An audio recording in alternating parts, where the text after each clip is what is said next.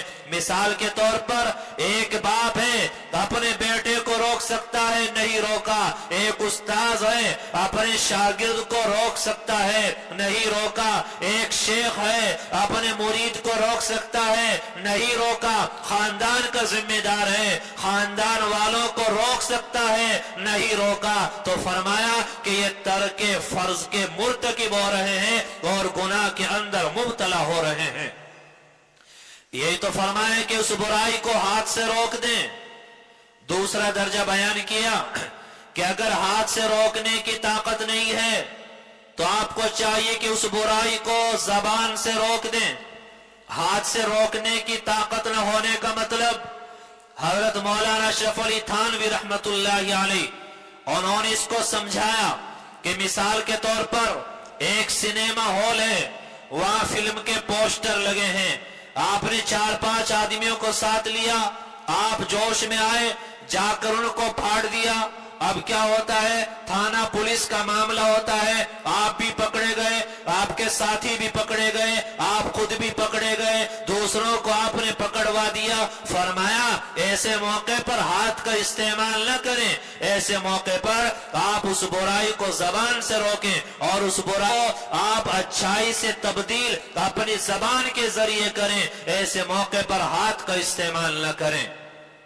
میرے بھائیوں، آج ہمارے معاشرے کے اندر جو یہ برائی در برائی بڑھتی چلی جا رہی ہے، اور برائیاں اتنی پھیل چکی ہیں کہ اگر پیغمبر علیہ السلام کی دعا نہ ہوتی تو نہ جانے کب کا اس امت پر اللہ کا عذاب آ گیا ہوتا۔ آج برائیاں پھیلتی چلی جا رہی ہیں، اور ان برائیوں کے اصل پھیلنے کے ذمہ دار وہ خاندان کے سربراہ اور ذمہ دار ہیں، کیونکہ ایک آدمی جو اپنے خاندان کا ذمہ دار ہے، اپنے گھر کا ذمہ دار ہے، سیاہ اور سفید کا مالک ہے خاندان کے اندر، اس کی بات سنی اور مانی جاتی ہے۔ تو جب خاندان کے لوگ کسی گناہ کا ارتکاب کرتے ہیں، اللہ کی نافرمانی میں مبتلا ہوتے ہیں، رسومات اور خرافات کو انجام دیتے ہیں، تو یہ خاندان کا جو سربراہ ہے، جو ذمہ دار ہے، ان کو ان برائیوں سے روکنے کے بجائے یہ برابر ان برائیوں میں شریک رہتا ہے، ان کی ناجائز خوشیوں میں یہ برابر شریک رہتا ہے۔ یہ سمجھتا ہے میرے بھتیجے کی شادی ہے، اگر میں نہ گیا اعتراض آ جائے گا، فلاں رشتہ دار کی شادی ہے، اگر میں نہ گیا تو اعتراض آ جائے گا۔ یہ ان چیزوں کو دیکھتا ہے، اللہ کے حکم کے ٹوٹنے کو نہیں دیکھتا ہے۔ اگر یہ کوشش کرتا اور محنت کرتا تو شاید اس برائی سے خاندان کے لوگ اور گھر کے لوگ باز آ جاتے۔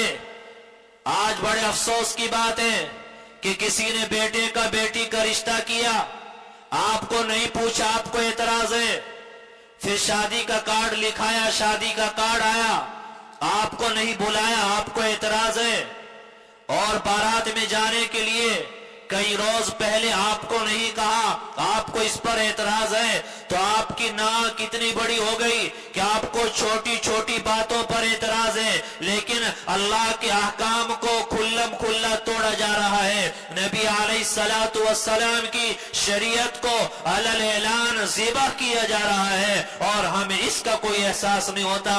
اپنی ناک کا احساس ہوتا ہے، اپنی جھوٹی عزت کا احساس ہوتا ہے، لیکن شریعت کو ذبح کیا جا رہا ہے، ہمیں اس کا کوئی احساس نہیں ہوتا ہے۔ آج جائزہ لے لیں، فرمایا کہ اگر نکاحوں کو مہنگا کرو گے تو زنا سستے ہو جائیں گے، اور نکاح سستے کرو گے تو زنا مہنگے ہو جائیں گے۔ آج ہر اعتبار سے تباہی اور بربادی کے چنگل میں ہم لوگ پھنسے ہوئے ہیں۔ یہ کس طرح کی ہمارے معاشرے کی بیماری ہے، ہر کوئی سمجھ رہا ہے یہ غلط ہو رہا ہے، غلط ہو رہا ہے، لیکن اس غلطی کو دور کرنے کے لیے کوئی سامنے نہیں آتا، اور اس غلطی کو دور کرنے کے لیے کوئی تیار نہیں ہوتا۔ آج ہماری شادی کہاں تک چلی گئی، آج ہماری شادیوں میں بے شمار خرابیاں آ گئی، آج شادیوں میں